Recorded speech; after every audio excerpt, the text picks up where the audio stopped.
Warahmatullahi wabarakatuh.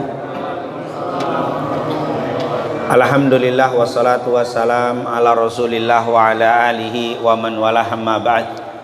Alhamdulillah, setelah kita mendirikan salat maghrib secara berjamaah, semoga semua yang telah kita lakukan diterima oleh Allah Subhanahu wa taala, dan semoga kekurangannya dimaafkan dan disempurnakan oleh Allah Subhanahu wa taala. Amin ya rabbal alamin. Kembali di malam yang sangat-sangat mulia ini, di tempat yang mulia, kita akan mempelajari dan membahas hadis-hadis Nabi Muhammad sallallahu alaihi wasallam yang terdapat di dalam kitab Arba'in Nawawiyah. Semoga apa yang akan kita pelajari ini mendapatkan keridhaan dari Allah Subhanahu wa taala. Amin ya rabbal alamin. Langsung saja kita membahas hadis yang kedua, karena memang pertemuan yang lalu sudah kita bahas di hadis yang pertama, hadis innamal a'malu binniyat, hadis Umar bin Khattab. Kemudian hadis yang kedua juga sudah kita bahas sebagian dari hadis yang kedua ini, hadis yang diriwayatkan oleh Umar bin Khattab. Kata beliau, bainama nahnu julusun inda Rasulillah ittala alaina rajulun syadidu syawadi sya'ri syadidu bayathi thiyabi wala yura wala ya'rifu ahad minna wala ya'rifuhu minna ahad wala yura atharu syafar. Fajalasa ila Nabi sallallahu alaihi wasallam fa asnada rukbatai ila rukbatai wa wada'a kafai ala fakhidai. Sampai di sini sudah kita bahas. Kata Umar bin Khattab, ketika kami sedang duduk bersama Nabi, tiba-tiba datang seorang laki-laki yang berpakaian sangat putih, rambutnya sangat hitam. Lalu orang itu menghampiri Nabi dan duduk serta mendempetkan atau menempelkan lututnya dengan lutut Nabi Muhammad sallallahu alaihi wasallam. Lalu meletakkan kedua telapak tangannya di kedua belah pahanya. Dan ini sudah kita bahas hikmah dari perkataan Umar bin Khattab ini, bahwa saat kita hendak belajar, saat kita hendak menghadiri majelis ilmu, majelis taklim, maka diajarkan oleh orang ini, yaitu yang pertama, hendaklah kita saat datang berpakaian yang rapi. Karena hadis ini, orang ini memakai pakaian yang sangat putih, artinya diperhatikan pakaian saat kita hadir ke majelis ilmu. Yang kedua, duduknya. Orang ini datang duduk dekat Rasul sampai menyandarkan lututnya dengan lutut Nabi. Berarti memang selain pakaian, cara duduk dan juga penampilan, karena di sini disebutkan syadidu sawadi sya'ri, rambutnya sangat hitam. Artinya ketika kita hadir ke majelis ilmu, maka hendaklah kita perhatikan adab saat kita belajar. Karena memang kata para ulama, keberkahan ilmu itu diperoleh dengan yang pertama, saat menuntutnya ikhlas lillahi ta'ala. Makanya hadis arba'in diawali dengan innamal a'malu binniyat. Yang kedua, dengan adab saat menuntut ilmu. Jadi kalau kita walaupun ikhlas tapi saat menuntut ilmu tidak beradab, tidak berakhlak, maka ini akan mengurangi keberkahan ilmu. Hal ini bisa kita lihat di dalam surat Al-Mujadalah ayat ke-10. Allah Subhanahu wa taala berfirman, wa idza qila lakum tafassahu fil majalis fafsahu yafsahillahu lakum wa idza qila anshuju fanshuju yarfa'illahu alladhina amanu minkum walladhina utul ilma darajat. Itu menjelaskan bahwa ayat ini di akhirnya dikatakan yarfa'illahu alladhina amanu minkum walladhina utul ilma darajat. Orang yang beriman ditinggikan oleh Allah, dan orang yang menuntut ilmu atau yang memiliki ilmu atau yang mengajarkan ilmu beberapa derajat lebih tinggi daripada orang yang beriman saja. Berbeda, kita beriman lalu kita beriman dan belajar. Oh, ini belajar, yarfa'illahu alladhina amanu minkum walladhina utul ilma darajat. Dan orang yang menuntut ilmu, yang memiliki ilmu ditinggikan beberapa derajat. Tapi ayat ini tidak sepotong itu, tapi diawali dengan ya ayyuhalladzina amanu idza qila lakum tafassahu fil majalis fafsahu yafsahillahu lakum wa idza qila syuju fansyuju, baru yarfa'illah. Itu satu ayat. Artinya apa? Hai orang-orang yang beriman, apabila dikatakan kepada kalian berlapang-lapanglah saat menuntut ilmu, maka berlapang-lapanglah. Niscaya Allah akan melampangkan hidupmu. Kalau dikatakan berdirilah, maka berdirilah. Allah akan mengangkat derajat orang yang beriman dan orang yang menuntut ilmu atau yang memiliki ilmu beberapa derajat. Jadi pengangkatan derajat dengan ilmu, tapi diawali dengan adab saat duduk. Diperhatikan, jangan bersempit-sempit kalau memang tempatnya apa? Luas. Begitu juga jangan terlalu berluas-luas juga. Duduknya satu di sana, satu di pojok, satu itu kelebihan. Malah yang bagus itu halagoh seperti ini. Dan wa idza qila syuju, kalau dibilang berdiri, maksudnya yang nyuruh berdiri ustadznya. Berdiri, ganti berdiri, ikutin. Itu adab. Ketika kita saat belajar memakai adab di dalam duduk, di dalam majlis, saat kita berpakaian, itu menambah keberkahan ilmu. Nah, makanya di hadis ini Umar bin Khattab menceritakan tadi, ketika Rasulullah sedang duduk, tiba-tiba datang seorang laki-laki berpakaian sangat putih, rambutnya sangat hitam, duduk sampai di depan Nabi dan meletakkan lututnya dengan lutut Nabi, lalu meletakkan kedua tangannya di atas kedua pahanya. Adab di dalam menuntut ilmu. Dan alhamdulillah itu sudah kita bahas pada pertemuan bulan yang lalu. Langsung masuk ke pertanyaan orang ini. Ternyata orang ini setelah itu sahabat ngelihat. Sebenarnya para sahabat bingung, nih siapa nih? Tapi mereka nggak berani nanya. Mereka dengarkan dulu, mereka lihat sampai selesai. Dan akhirnya orang ini bertanya, ya Muhammad, akhbirni anil Islam. Jadi orang ini bertanya kepada Rasul dengan mengatakan, ya Muhammad, wahai Nabi Muhammad sallallahu alaihi wasallam, akhbirni anil Islam. Beritahukan kepadaku tentang agama Islam. Di situ kalimatnya, pertanyaannya luar biasa. Akhbirni anil Islam. Beritahukan kepadaku apa sih agama Islam itu. Nah, ini tentunya dari pertanyaan ini banyak sekali pelajaran yang bisa kita ambil. Di antaranya dia berkatakan beritahukan kepadaku tentang Islam. Artinya ketika kita bertanya, maka bertanyalah tentang sesuatu yang bermanfaat untuk diri kita.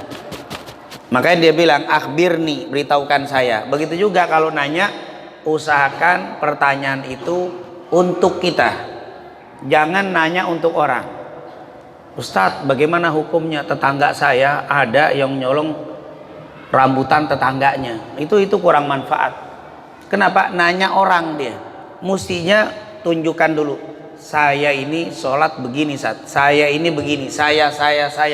Itu yang lebih bagus. Jangan suka apa? Nanyain orang terus.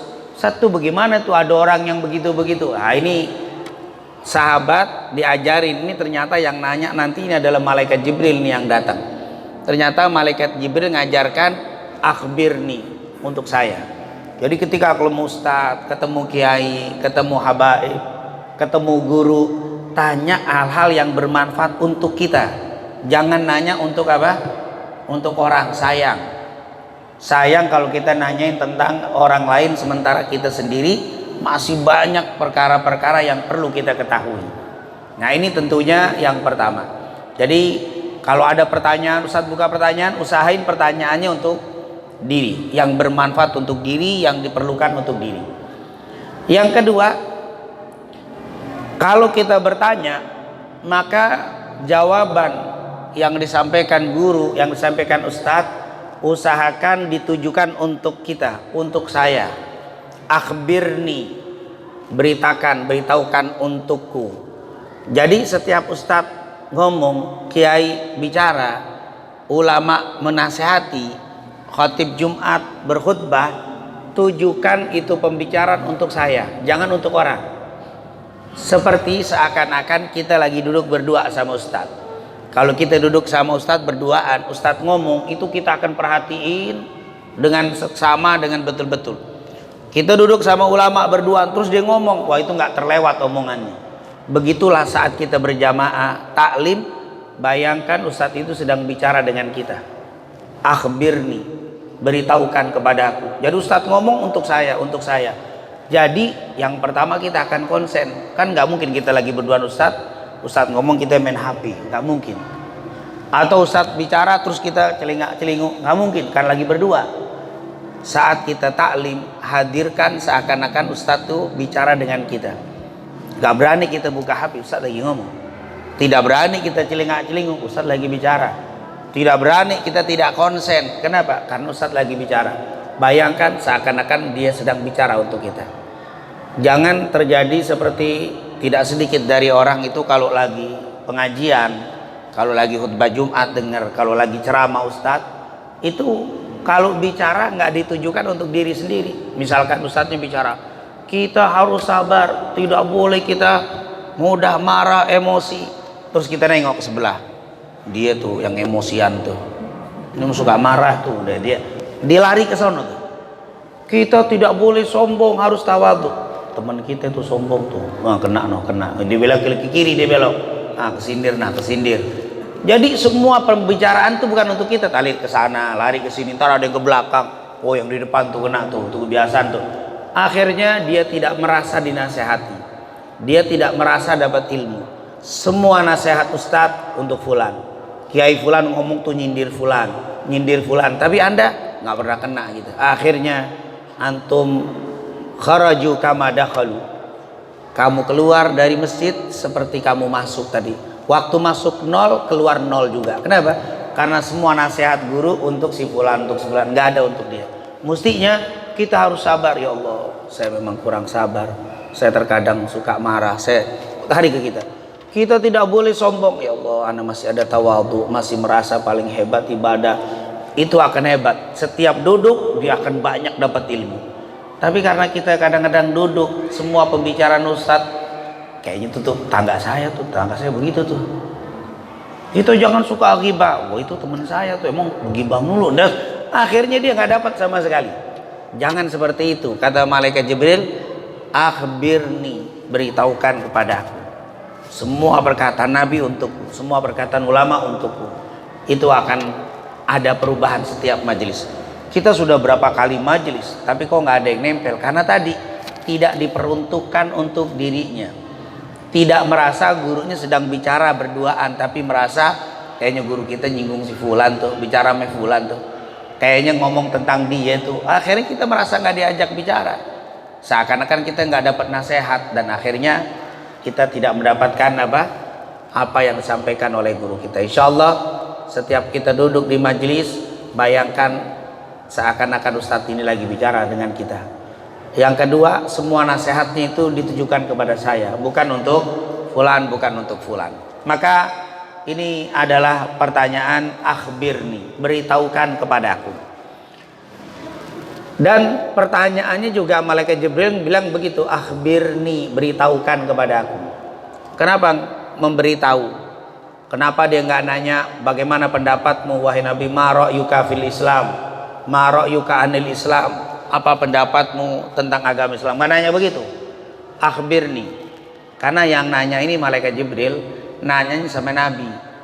Nabi itu mendapatkan wahyu, apa yang keluar dari lisannya semuanya wahyu, bukan hasil pemikiran.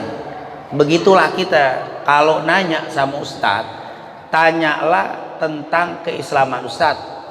Bagaimana sih hukumnya, misalkan sekarang ini hukum-hukumnya memilih pemimpin karena dibayar, itu hukum dalam agama bagaimana? Begitu. Jangan menurut ustadz bagaimana. Kalau menurut ustadz, wah kacau. Jangan menurut ustadz, menurut agama. Nah ini kadang-kadang kita nanya menurut ustadz, dan ustadznya juga begitu. Menurut saya, ya kita nggak jadi patokan menurut ustadz. Menurut Islam, menurut Quran, hadis, menurut ulama, nah, itu bagus. Jadi kalau nggak ngerti nggak usah pakai apa.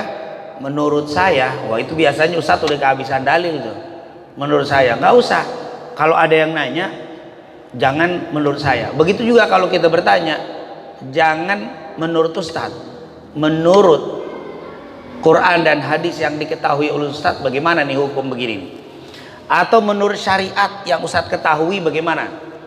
Akhbirni, beritakan aja.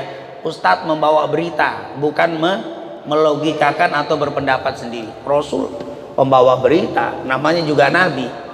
Nabi itu berasal dari an-nabu atau an-nabu. An-naba, berita. Nabi itu adalah orang yang membawa berita. Makanya ada surat amma yatasaalun anin naba al-azim. An-naba itu berita yang agung. Nabi adalah orang yang membawa berita. Beritakan kepadaku wahai Nabi. Karena semua ilmu yang ada dari Nabi itu adalah wahyu. Begitu juga dari ulama. Ulama itu pewaris Nabi. Mereka juga membawa berita. Berita dari Allah dalam Al-Quran, berita dari Rasul di dalam hadis-hadis Nabi Muhammad SAW. Akhbirni, kata malaikat Jibril, beritahukan kepadaku wahai Nabi Muhammad, anil Islam, tentang agama Islam. Maka Nabi menjawab, al-Islamu, faqala Nabiyyu sallallahu alaihi wasallam, al-Islamu an tashhada an la ilaha illallah wa anna Muhammadar Rasulullah, wa iqamis salah, wa ita'iz zakah, wa shaumi Ramadan, wa hajjil bait man istata'a ilaihi sabila. Itu adalah jawaban Nabi ketika ditanya tentang keislaman. Apa sih ya Rasulullah tentang Islam? Islam kalau dari segi bahasa itu artinya damai. Islam al-istislam. Ada yang menerjemahkan damai, ada yang menerjemahkan pasrah diri. Itu adalah Islam. Jadi Islam itu tidak ada anarkis, apalagi teroris. Itu bukan Islam. Namanya Islam itu apa? Menimbulkan kedamaian, menimbulkan ketenangan. Itu adalah Islam. Dan Muslim itu orangnya. Jadi kalau ada yang bilang Muslim teroris, wah itu pasti salah apa? Salah ngomong itu orang. Nggak mungkin. Muslim apa? Muslim, orang yang mendatangkan kedamaian, orang yang mendatangkan keselamatan, orang yang pasrah diri, itu Muslim. Jadi Islam secara yang ditanya ini bukan secara bahasa.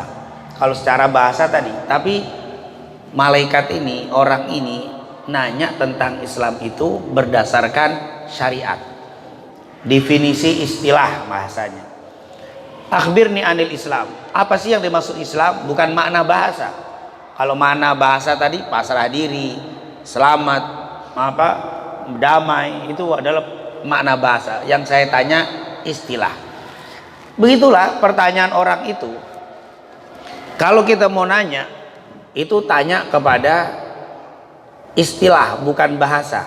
Kalau bahasa kita urgensinya yang mana tuh? Kalau sekedar istilah nggak usah ditanya. Kalau istilah buka aja di kamus, yang kamus bisa kelihatan. Makanya kan kemarin sempat ramai ketika ada diskusi membahas tentang pertanyaan istilah, istilah bahasa, istilah singkatan. Tapi yang ditanya itu adalah istilah secara apa? Syariat. Apa sih Islam itu menurut istilahan? Maka Nabi menjawab, Islam itu antashhada alla ilaha illallah wa anna Muhammadan Rasulullah. Engkau bersaksi bahwa tidak ada Tuhan kecuali Allah dan Nabi Muhammad utusan Allah. Mendirikan sholat, mendirikan zakat, puasa, dan juga haji. Ini tentunya tidak perlu kita bahas karena pembahasan rukun Islam itu adanya di hukum fikih atau di ilmu fikih. Nah, kalau kita belajar fikih nanti ketemu tuh sholat, bagaimana definisi sholat, istilah dan bahasa, kemudian puasa, zakat, haji dan seterusnya, itu rukun Islam. Makanya tentunya di sini tidak kita bahas, kan di sini adalah alhamdulillah banyak para guru-guru kita yang istiqomah ngaji, ada ilmu fikihnya, ada macam-macam. Nah, di fikih itu akan kena hukum Islam. Maka Rasulullah menjawab, Islam itu 5 ini, dan 5 rangkaian ini tidak boleh dipisah. Kalau dipisah batal rukun Islamnya. Ada orang bersyahadat, 2 kalimat syahadat sudah mengucapkan, sudah sholat, sudah puasa, sudah zakat, tapi mengingkari haji, kafir. Mengingkari haji, kafir. Nggak bisa. 5 ini satu kesatuan yang tidak bisa dilepas. Ada orang yang syahadat, puasa, sholat, haji, tapi nggak mau bayar zakat, kafir. Nah, mengingkari salah satu 5 ini kafir. Begitu juga sholat. Orang yang puasa, zakat, haji, syahadat, tapi nggak sholat atau mengingkari sholat, kafir. Kata para ulama, mengingkari salah satu rukun Islam ini kafir. Hanya saja yang timbul perbedaan, tidak mengingkari tapi tidak mengerjakan. Kan beda ya antara tidak mengerjakan dengan mengingkari. Bapak kenapa nggak sholat? Saya tahu saat sholat itu wajib, cuman malas aja dah, ntar dah nunggu tua. Udah mau tua baru sholat dia. Insya Allah nanti kalau dia tua udah sakit-sakitan mau meninggal baru saya sholat, taubat. Kayak begini bagaimana hukumnya? Kan beda sama yang satu lagi. Bapak kenapa sholat? Sholat kan nggak wajib. Sholat itu nggak wajib. Sudah kita bawain dalil, nggak ada. Sholat itu nggak wajib. Yang mau silakan, yang nggak mau nggak apa-apa. Nah ini kan beda. Kalau yang satu tadi masih meyakini wajib, cuman males. Yang satu lagi memang meyakini tidak wajib. Yang meyakini tidak wajib, salah satu rukun Islam ini sepakat kafir. Kalau meyakini, kenapa Anda tidak mau sholat? Nggak wajib, kafir itu. Kenapa Anda nggak puasa? Nggak wajib, kafir. Jadi yang mengingkari salah satu rukun Islam, mengingkari, kafir. Tentunya ceritanya banyak. Seperti di dalam bab zakat misalkan, Abu Bakar tuh pernah memerangi orang-orang yang tidak mau bayar zakat karena mengingkari kewajibannya. Mani'uz zakat. Jadi setelah Nabi meninggal, itu banyak yang murtad gara-gara yang nggak mau bayar zakat, dan sebagian yang ngikutin Nabi palsu. Nah intinya pengingkar 5 rukun Islam kafir. Tapi kalau dia tidak mengingkari tapi tidak mau ngerjain, nggak sholat tapi yakin sholat itu wajib, tapi saya nggak mau sholat, yang begini terjadi perbedaan di antara para ulama. Nanti bisa dilihat di dalam hukum fikihnya, para ustadz yang mengajar fikih nanti menjelaskan itu. Sebagian ulama mengatakan kafir. Kenapa? Karena dia tidak sholat. Sebagian ulama mengatakan tidak kafir. Kenapa? Karena dia masih meyakini. Tapi yang tidak kafir nanti timbul lagi perbedaan. Lalu hukumnya bagaimana? Kata ulama, ini melakukan dosa besar. Melakukan dosa besar. Tapi hukuman dunia ada apa tidak? Sebagian yang mengatakan hukum dosa besar, enggak. Nanti hukumannya nanti di yaumil kiamah. Tapi sebagian ulama lagi harus dihukum juga di dunia. Selain dosa besar di dunia juga harus dihukum. Seperti mazhab Hanafi. Kalau mazhab Hanafi yang enggak sholat, selain dosa besar harus ditangkap, dimasukin penjara sampai dia sholat baru dikeluarin. Alangkah banyaknya penjara. Kalau sampai pakai mazhab Hanafi. Bahkan sebagian mazhab Hambali dan Syafi'i dipukul sampai sholat. Kalau nggak sholat digebukin terus sampai dia sholat. Wah, nggak kafir, cuman serem juga hukumnya.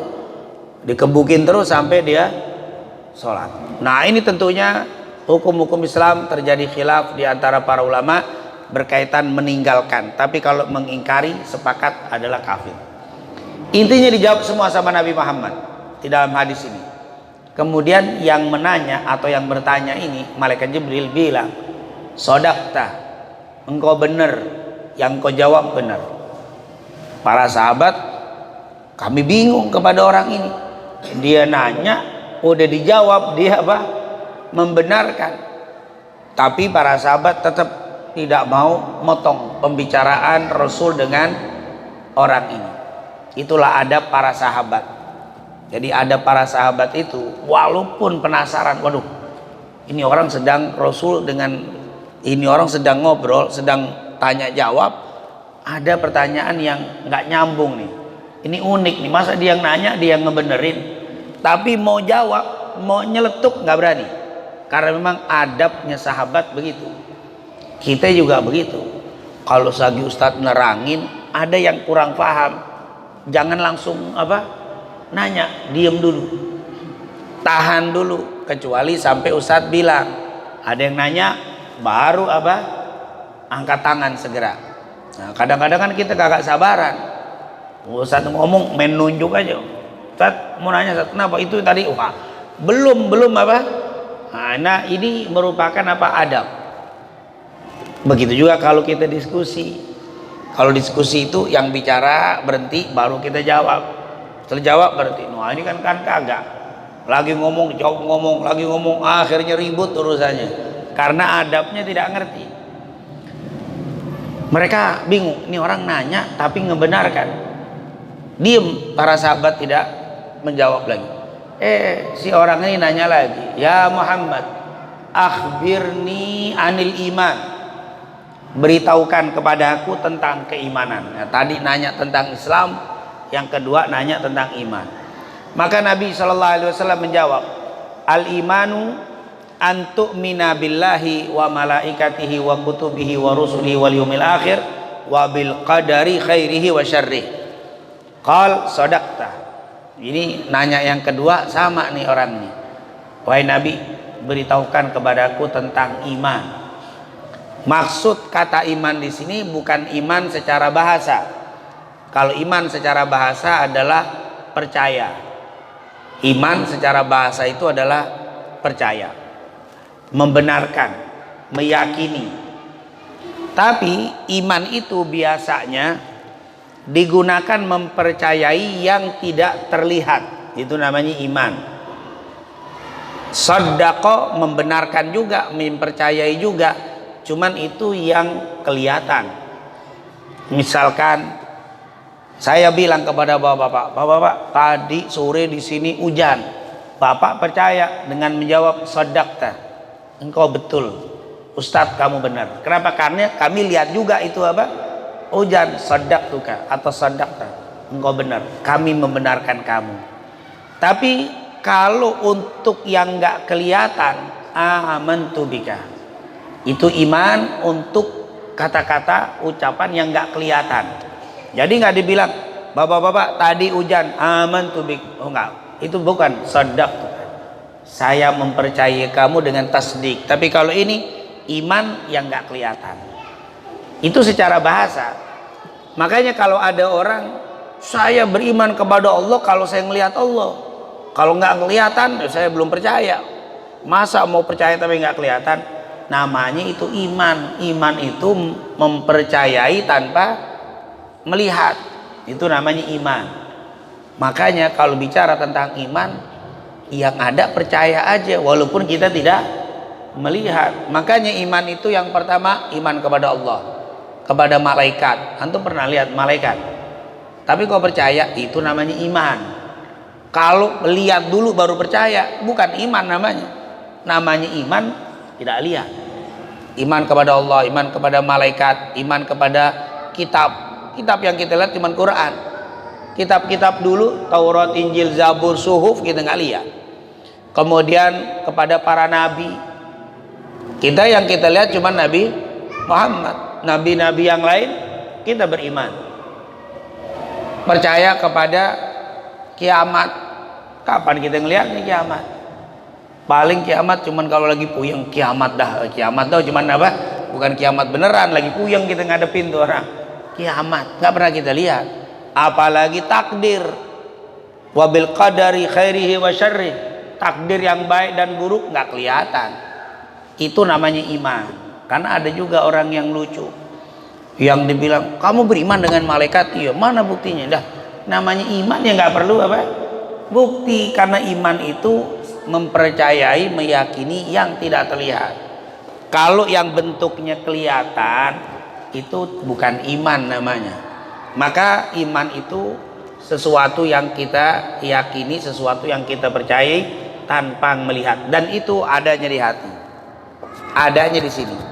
Berbeda dengan Islam. Islam itu yang kelihatan, sholat, puasa, zakat, haji, syahadat, itu Islam tuh kelihatan.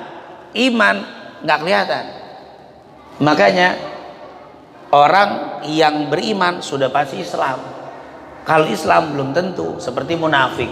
Munafik itu Islam lisannya tapi hatinya tidak. Di depan Nabi bilang asyhadu alla ilaha illallah wa annaka rasulullah, tapi hatinya nggak percaya, maka disebut apa? Munafik. Kenapa? Kalau Islam apa yang kelihatan saja, hatinya tidak, itu munafik. Atau orang yang percaya tapi lisannya nggak diucapin, kafir. Dia percaya, saya percaya kepada Allah tapi nggak pernah syahadat, nggak bisa juga. Hanya percaya, tetap kafir. Jadi Islam itu secara lisan dan secara hati. Karena nanti kalau lisan saja tanpa hati, munafik. Hati tanpa lisan, kafir. Atau bahasa kita, lisan iya, hati iya, tapi perbuatan tidak, itu namanya musyrik. Syahadat secara lisan, yakin iya, tapi mintanya sama pohon, itu kan namanya apa? Musyrik. Imannya, kenapa kamu minta pohon? Saya yakin Allah yang ngasih saya, yang ngangkat kesulitan saya, hajat saya Allah, dan saya sudah bersyahadat tapi mintanya sama pohon, itu namanya musyrik.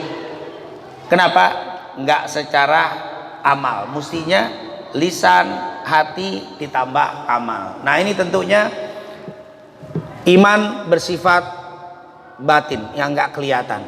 Makanya kita nggak boleh gampang ngafirin orang. Kenapa? Karena kafir itu berkaitan dengan hati.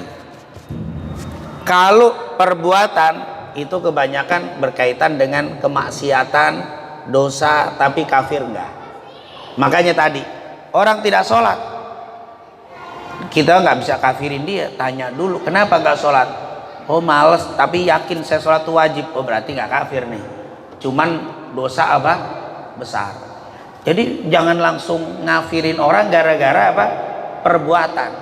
Saya datang nih ke ziarah ke kuburan, atau ini kubur nih, kuburan wali, saya datang, saya tawaf 7 kali. Kafir apa enggak? Tunggu dulu, perbuatan nggak bikin orang kafir. Tawaf 7 kali, ditanya, Ustaz, kenapa Ustaz tawaf kuburan wali ditawafin 7 kali? Ya saya tawaf dengan harapan Allah nanti ngabulin hajat saya. Saya punya hajat biar dikabulin sama Allah, saya tawaf. Itu nggak kafir. Itu nggak kafir. Saudara kita ngafirin tuh bab-bab begitu. Kenapa kafir?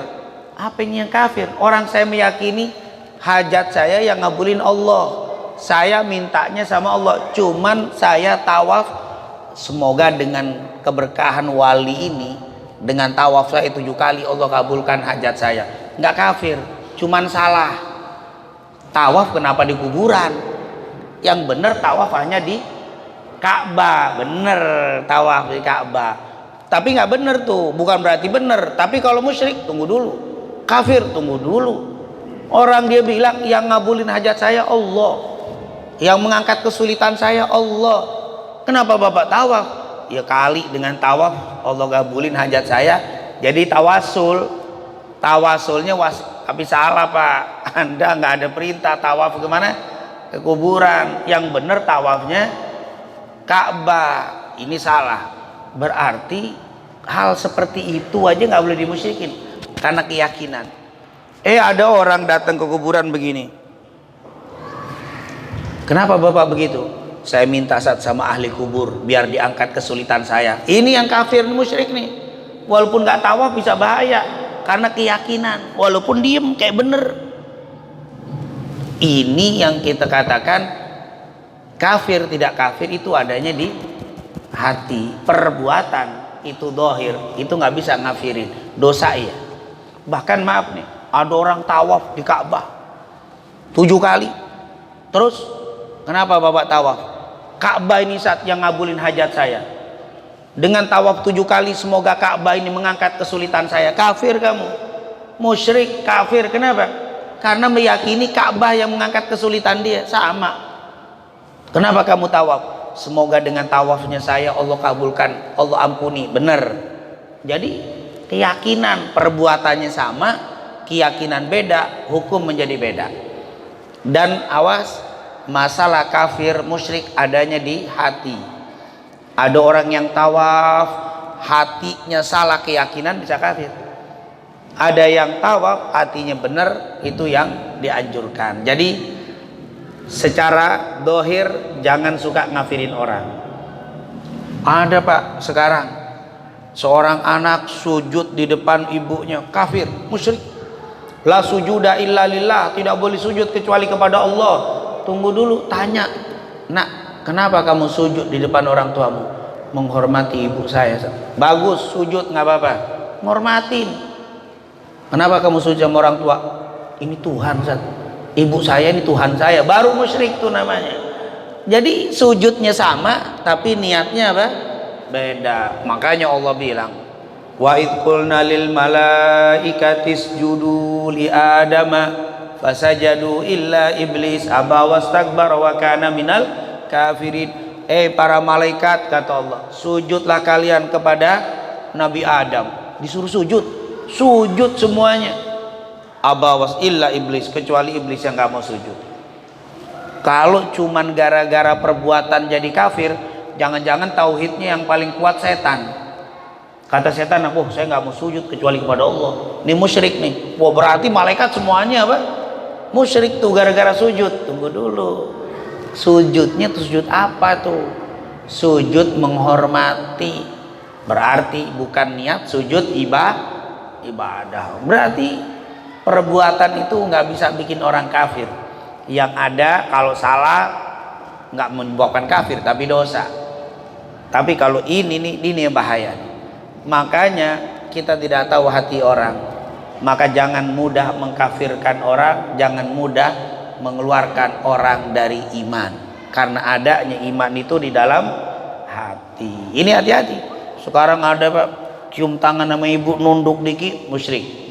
Nggak boleh sujud kecuali kepada Allah. Ya Allah, masa ibu kita, mana ibu kita kecil, kita gede, tangannya diangkat begini, mau salaman sama ibunya ditarik, ibunya begini. Kenapa tuh anak nunduk takut musyrik? Waduh. Nggak begitu dalam mengajarkan atau belajar tentang Islam. Ketemu ustaz nunduk, musyrik. Tidak boleh sujud kecuali kepada Allah. Subhanallah. Nggak begitu. Dohir sekali lagi tidak menyebabkan orang musyrik dan tidak musyrik. Ini adanya di batin, di dalam iman. Makanya tadi iman itu sifatnya hati. Islam, puasa, sholat, zakat sifatnya dohir. Yang terakhir malaikat ini bilang, sodakta, engkau benar, itulah iman. Terus nanya lagi, mahu akhbirni anil ihsan. Wahai Muhammad, beritahukan kepadaku apa sih itu ihsan. Maka Rasulullah menjawab, al-ihsan, ihsan itu artinya baik. Ihsan itu baik. Orangnya disebut muhsin. Nah, sering kita dengar dalam surat Al-A'raf, wasabiqu ilal kan sabiqu wasari'u ila magfiratin min rabbikum wa wasari'u ila magfiratin min rabbikum wa jannatin arduha samawat uiddatil muttaqin alladzina yunfiquna fis sarra wa dharra wal kadhiminal ghaidha wal 'afina 'anil nas wallahu yuhibbul muhsinin. Muhsinin, orang-orang yang ihsan. Apa sih ihsan? Maka Nabi menjawab, al-ihsanu an ta'budallaha ka'annaka tarahu fa illam takun tarahu fa innahu yaraka. Ihsan itu engkau menyembah Allah seakan-akan engkau melihat Allah. Kalau engkau tidak melihat Allah, maka yakinilah Allah selalu melihatmu. Ini namanya ihsan. Nah, ihsan ini nanti kalau kita Islam pembahasannya di ilmu fikih. Iman pembahasannya tauhid. Ilmu akidah, ilmu tauhid ya. Kalau di sini ada pelajaran tauhid, pasti pelajarannya seputar iman, rukun iman tadi. Kalau di sini ada pelajaran fikih pasti seputar rukun Islam. Ihsan tasawuf. Itu mulai babnya tasawuf. Jadi kalau kita ini gaya kita sebut ilmu tasawuf. Tapi kalau saudara kita yang nggak mau tasawuf, mereka suka nyebutnya tazkiyatun nafs. Nah, tazkiyatun nafs sama dengan tasawuf. Saya kalau di kantor kalau dibilang tasawuf alergi. Banyak orang, waduh ini bid'ah nih, tasawuf. Tapi kalau tazkiyatun nafs mereka terima. Ya tazkiyatun nafs sama tasawuf itu apa? Sama. Nah, cuman kebetulan saya ngajar di beberapa perkantoran, saya lihat mereka nggak mau tuh dengan dengar kata-kata sufi, tasawuf. Maka kita bahas judulnya tazkiyatun nafs. Mereka terima. Subhanallah. Sama nih. Ketika talqin orang meninggal itu ditolak. Begini ditolak talqin, nggak ada talqin. Padahal hadis talqin itu ada sahih. Dan Imam Ahmad bin Ali bin Hajar al-Asqalani mensahihkan tentang talqin di dalam kitabnya Talhisul Khabir, dibahas tentang talqin. Ada orang ustadz bagus, waktu dikubur jenazah dia lihat nih keluarganya yang model gak ada mentalkin.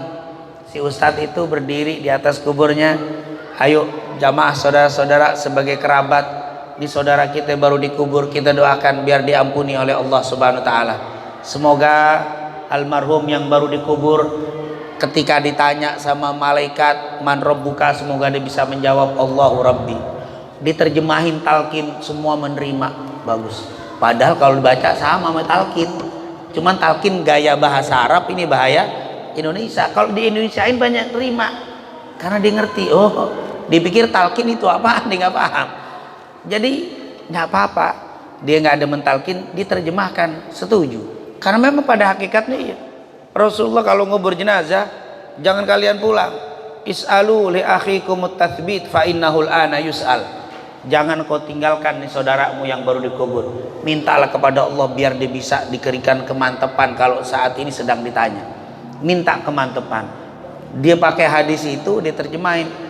Kita doakan semoga almarhum ketika ditanya sama malaikat man rabbuka, semoga dia bisa menjawab dengan lancar, dengan bagus, Allahu Rabbi. Sebenarnya itu sama. Kalau ditalkin itu kan gitu. Idza ja'aka malaka idza ja'aka rajulani fala yakhafa. Kalau datang dua orang, jangan kau nanya, jangan kau takut, jangan kau gelisah. Fa innahuma, karena dia itu munkar wa nakir. Wa idza sa'alaku, kalau dia bertanya kepadamu man rabbuka, kul biklisanin fasiwa Allahu Rabbi. Sama. Jadi ternyata hal-hal yang kayak begini kadang apa? Nah, seperti ini ihsan. Ihsan ini sebenarnya tasawuf. Beribadah seakan-akan melihat Allah. Kalau enggak, kita dilihat oleh Allah. Pembahasan ini detailnya di ilmu tasawuf. Tingkatan tasawuf itu dua. Yang pertama, orang kalau sudah tinggi ibadah tasawufnya, dia kalau ibadah seakan-akan melihat Allah. Itu tingkatan apa? Nah, jangan dibayangin ya, ini tingkatan apa? Sufi ini. Ahli yang luar biasa nih. Dia kalau ibadah dia merasa melihat Allah. Tingkatan yang lebih rendah, dia nggak merasa itu, tapi dia merasa selalu diawasi oleh Allah. Muraqabah. Di mana-mana dia merasa diawasi Allah. Itu tingkatan yang kedua. Nah, ini semuanya kalau dalam ahli sunnah, Islam itu namanya syariat, rukun iman namanya hakikat, ihsan namanya ma'rifat. Makanya dikenal ilmu syariat, hakikat, ma'rifat. Oh, ini ternyata ungkapan syariat, hakikat, ma'rifat itu ada. Tapi antum jangan main, ana sih nggak main syariat, saat ana masuk hakikat. Mana bisa hakikat tanpa apa? Syariat dulu, nanti naik magomnya menjadi ahli hakikat, naik lagi menjadi ahli ma'rifah. Ini kadang kelas main ma'rifah aja, udah nggak main hakikat, nggak mau main apa? Syariat. Sama seperti orang sekolah masuk SMA langsung nggak pakai SD, nggak pakai apa? SMP. Ini salah. Maka ikuti guru-guru kita, insya Allah kita bisa mengikuti apa yang diajarkan Nabi Muhammad SAW. Semoga Allah jaga iman kita, Allah jaga Islam kita, dan semoga Allah jadikan kita sebagai orang-orang yang dicintai oleh Allah dengan menjalankan semua syariat Nabi kita Nabi Muhammad sallallahu alaihi wa alihi wasallam. Amin amin ya rabbal alamin. Rabbana taqabbal minna innaka antas samiul alim wa tub alaina innaka antat tawwabur rahim. Wa sallallahu ala sayyidina Muhammadin wa ala alihi wa sahbihi wasallam. Walhamdulillahi rabbil alamin. Subhanakallahumma wa bihamdika asyhadu an la ilaha illa anta astaghfiruka wa atubu ilaik. Lebih kurangnya wassalamualaikum warahmatullahi wabarakatuh.